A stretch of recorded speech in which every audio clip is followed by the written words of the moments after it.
टीना, सबसे पहले एक जो सब इम्पोर्टेंट सवाल जो स्टूडेंट्स के बीच में रहता है कि कहाँ से स्टार्ट करें, how to start, that is very important, you know, well begun is half done, it is very old saying. आपने कैसे स्टार्ट की preparation? Sir, I think the first starting point, एक जो स्टार्टिंग पॉइंट है जिससे हम preparation actually किसी भी कैंडिडेट को शुरू करनी चाहिए, वो है सिलेबस पढ़ने से। जब आप ये समझ जाते हैं, उसके अकॉर्डिंग नेक्स्ट स्टेप आता है, आप आइडेंटिफाई कर लें आपकी स्ट्रेंथ्स क्या है, आपकी वीकनेसेस क्या है, किसमें आप दूसरों से ज्यादा स्कोर करने की क्षमता रखते हैं और किसमें आप कमजोर हैं, आपको शायद उसमें इम्प्रूवमेंट चाहिए। तो थर्ड स्टेप ये होगा कि ऑफकोर्स जो कमजोरी है तो उसे तो इम्प्रूव करेंगे ही कि एक लेवल पे आप उसे ले आए, पर उस पे फोकस करते करते कभी भी अपनी स्ट्रेंथ्स को अपनी वीकनेसेस नहीं बनानी चाहिए। लेकिन जो स्टडी का जो बेसिक्स है, जो फंडामेंटल तैयारी जिसको कहते हैं, राइट, जिसमें क्वेश्चन और पिछले सालों के क्वेश्चंस और सिलेबस, ये दोनों की अंडरस्टैंडिंग की क्लैरिटी होनी चाहिए जी। लेकिन शुरुआत की जाती है कि जैसे फंडामेंटल बुक्स हैं, कैसे हर कोई कहता है कि एनसीईआरटी बुक्स से तैयारी शुरू करो, आपने क्या इस प्रकार से शुरू की? जी, एनसीईआरटी बुक्स एक बहुत ही अच्छा एक बेसिक फाउंडेशन बना देती है जिसके बाद आप कॉम्प्लेक्स बुक्स पढ़ पाएं। जैसे जो भी हमारी प्रिस्क्राइब बुक्स हैं, चाहे आप कोचिंग मटेरियल से पढ़ रहे हो या मार्केट की कोई बुक रेफर करके पढ़ रहे हो, वो एक लेवल की लिखी हुई हैं, उनको अगर समझने के लिए इसलिए एनसीईआरटीज इंपॉर्टेंट हो जाती हैं। Time management is a very crucial thing in this exam. Absolutely sir, absolutely. जो है, तो आपने अपनी टाइम को कैसे मैनेज किया? सर, टाइम मैनेजमेंट तो आई थिंक ये एग्जाम का फर्स्ट मंत्र ही टाइम मैनेजमेंट है, क्योंकि इस एग्जाम में इतनी सारी चीजें करनी है, पर टाइम कंस्ट्रेंट सिर्फ 1 साल का है। तो अगर टाइम मैनेजमेंट ना हो तो हर चीज बहुत डिफिकल्ट हो जाती है।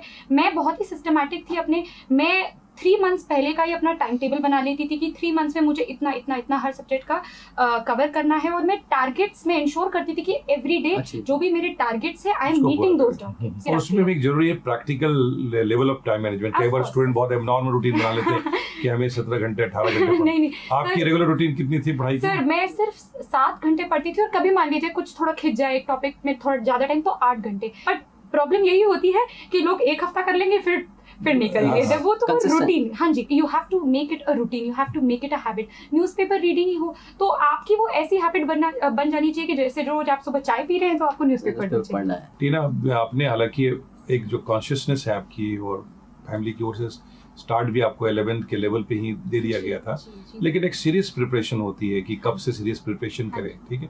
तो आपसे यदि पूछें कि आपने अपना serious preparation civil service examination के लिए कब शुरू किया, तो क्या कहेंगे आप?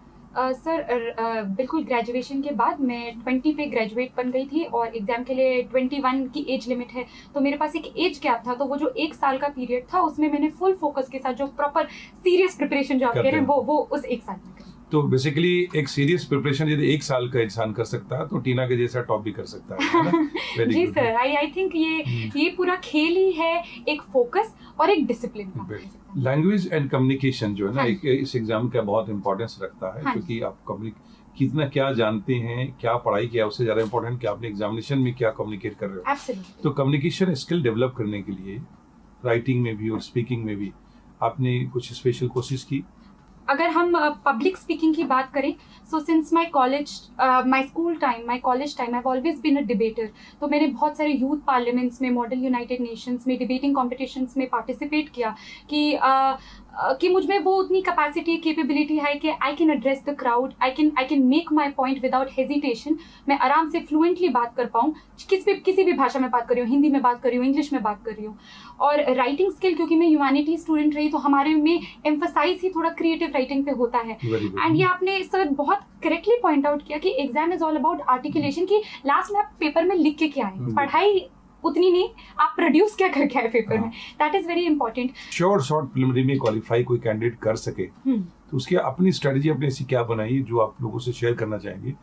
सर, इसमें आई थिंक मैं 2 पॉइंट्स का जिक्र करना चाहूँगी जो मुझे लगता है कि हर कैंडिडेट को हेल्पफुल लगेगा। फर्स्ट ये कि पिछले कुछ 3-4 साल से करंट अफेयर्स के क्वेश्चन इंक्रीज हो गए हैं। पहले वो 10% होते थे, अब मेरे को लगता है अराउंड 60% हो गए हैं करंट अफेयर्स। इवन हाँ जी, इवन अगर कुछ फाउंडेशन से आता है तो कुछ करंट अफेयर्स से नाता रिश्ता जरूर जुड़ा होगा।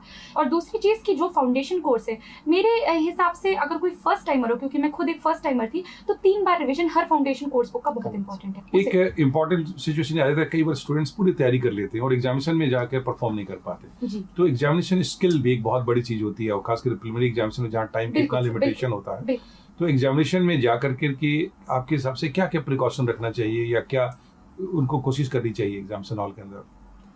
सर ये बात काफ़ी बार, ये इनफैक्ट मेरे काफ़ी फ्रेंड्स के साथ भी हुआ कि अपने हिसाब से जितना पढ़ सकते थे पढ़ा, बट एग्जाम में परफॉर्म नहीं कर पाए।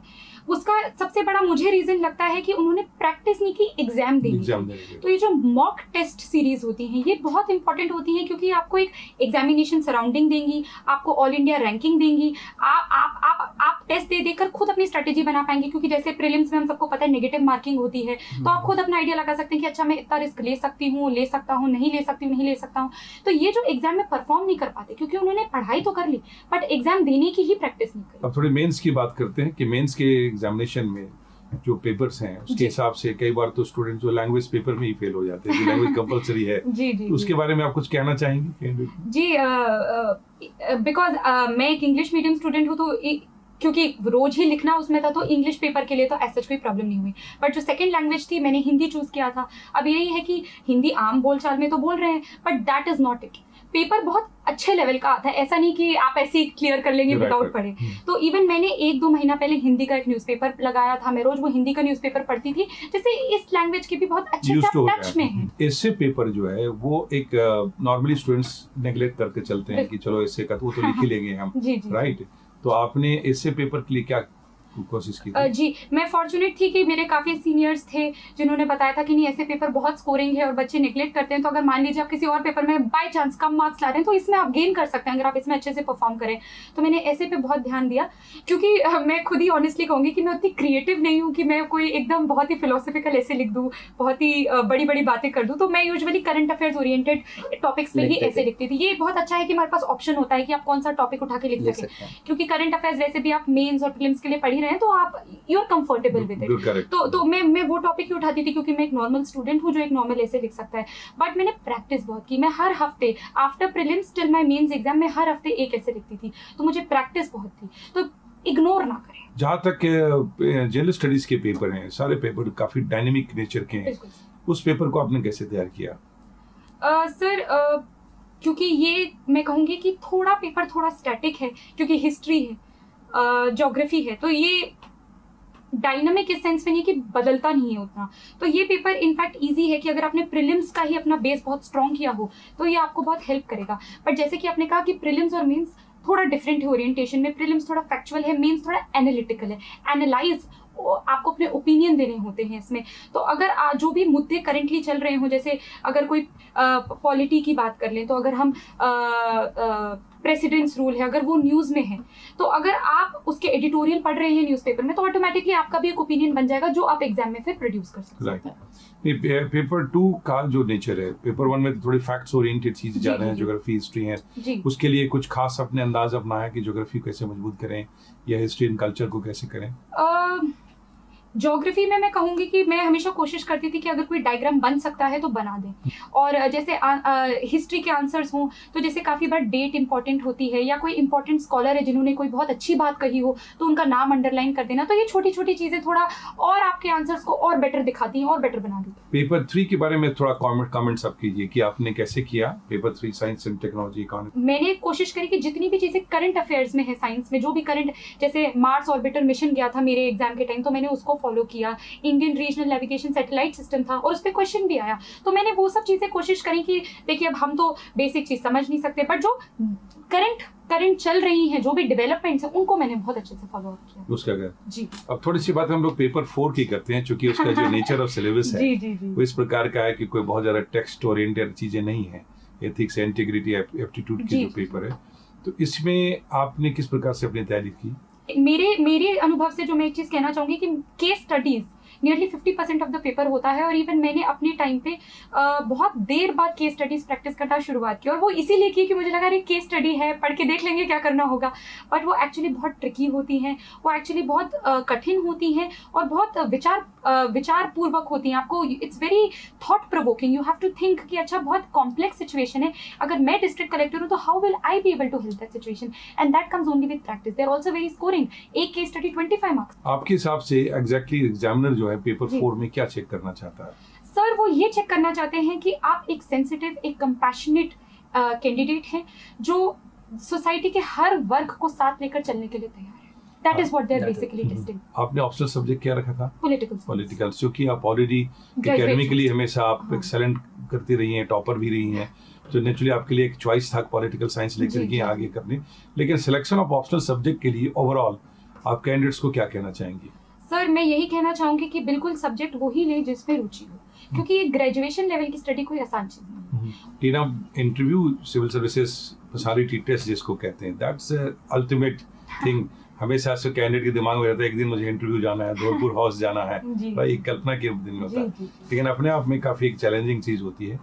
तो सिविल सर्विसेज इंटरव्यू, चूंकि आप पहली बार ही गई और आपने अच्छे नंबर लिए और क्वालिफाई करके टॉप कर गई हैं, तो आप पहले ये बताएं कि सिविल सर्विस इंटरव्यू में इंटरव्यू मेंबर्स क्या देखना चाहते हैं?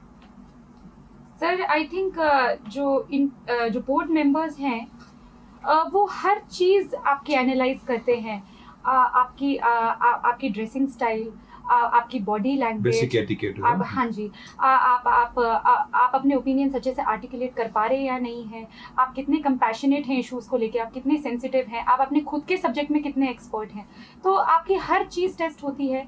तो उसमें आप जब इंटर कर रही थी बोर्ड के अंदर में, तो आपकी उसमें की साइकोलॉजिकल कंडीशन क्या थी? सर एक डर तो था ही, पर जब मैं एक सिटिंग एरिया से जब मैं बोर्ड चेयरपर्सन के रूम में जा रही थी, तब वहाँ पे एक पोएम लिखी हुई थी रविंद्रनाथ टैगोर की, when the mind is without fear and the head is held high. तो बस वो 2 पंक्तियां पढ़ ली। तो मैं पता नहीं एक थोड़ा साइकोलॉजिकली लगा कि चलो अब जो होना है वो सर ऊंचा करके ही जाना है और सर ऊंचा करके ही वापस आना है। मैं हमेशा कहता हूँ कि जो बोर्ड के अंदर जाओ तो आप enter as an IAS and you will come back as an IAS। तो मुझे लगता है कि आपने जो है उस चीज को वो लकीली सर वहाँ दिख गया, वो पोएम पूरी रविंद्रनाथ टैगोर की उन्होंने वहाँ लगाई हुई है यूपीएससी में, when the mind is without fear and the head is held high। कुछ ऐसे सिचुएशन सब याद करके बताइए कि जो बोर्ड के अंदर हुआ हो, जहाँ आपको लग रहा हो कि यहाँ I can be caught, situation आ रहा है जो मुझे निकलना है यहाँ से। ऐसा तो कुछ नहीं था कि मुझे ऐसी फीलिंग आई कि नहीं ये मैं नहीं कर सकती, पर हालांकि बहुत ट्रिकी इंटरव्यू था। उन्होंने मुझे एक सिचुएशनल क्वेश्चन दे दिया था। क्या था situation? One board member asked me कि sometimes you take some decisions by your heart in administration and sometimes you take decision by your head. Now tell me a situation Tina in which your heart says one thing but you still have to take decision by your head. फिर मैंने 1-2 minute सोचा, फिर मैंने बोला कि sir whenever you see a very poor person, a very poor exploited person, आपका immediately heart बहुत compassionate हो जाता है, you feel कि बस कैसे भी इसकी suffering में दूर कर पाऊँ। हेल्प करे, राइट। तो उस टाइम आपका हार्ट ये कहेगा, but you have to be an administrator and you always have to think कि no matter how good your intentions are, आपकी जितनी भी अच्छी feelings हो, you cannot take law in your own hands। You have to let law take its own due course, so you have to go by your head। एक success oriented candidate के जो success की ओर जा रहा है और अपनी मंजिल की ओर बिल्कुल सही जा रहा है, तो आप क्या कहना चाहेंगे? सर आई थिंक फर्स्ट आपको बहुत कंपैशनेट होना चाहिए कि आप हर इशू और हर सेक्शन ऑफ सोसाइटी की प्रॉब्लम समझ पाएं। You have to be very compassionate. Second, आप में एक लीडर दिखना चाहिए। After all you are a leader, everybody is going to follow you. तो आप में वो इक्वालिटी दिखनी चाहिए कि हाँ आप सबको साथ लेकर आगे चल सकते हैं। और थर्ड, मुझे लगता है apart from being compassionate, apart from being a leader, you have to be a very positive person. Board members want people who are positive, who want to bring changes, जो सिनिकल और sceptical नहीं है कि नहीं कुछ नहीं हो सकता, दुनिया का सब खराब है, ये है। They want very positive people जो एक एनर्जी और एक डायनामिज्म ला पाए।